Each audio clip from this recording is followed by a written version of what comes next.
I'm sure you know the story about Viv Richards.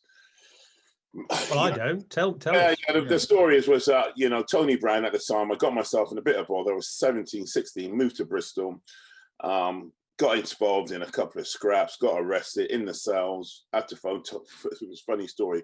At the beginning of the season, Tony Brown said to the boys in a pre-season kind of meeting, I don't care what time of day, it was all night, give me a ring if you got a problem. Well, I got arrested. I was 16 in the cells. They said you could have one phone call. It was 3 o'clock in the morning. I said, Tony, do you remember you said that I could ring you anytime? He wasn't that happy, I must have been. He got me a solicitor and he said, I want you at the county ground.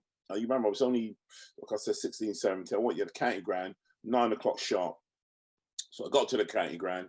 He sat me in his car, didn't have a clue where we were going. We were just driving down the motorway. We drove into another cricket ground.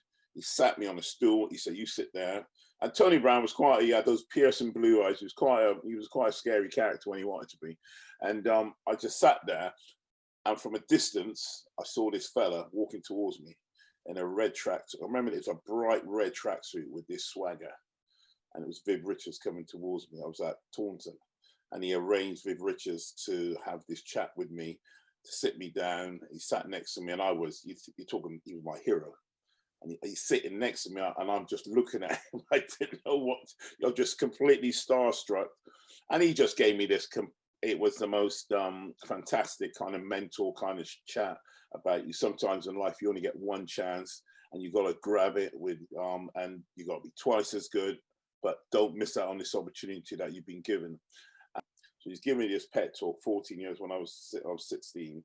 And then 15 years later, I'm at the top of my run, bowling to Viv Richards in his last test match, and I get him out in his last test match.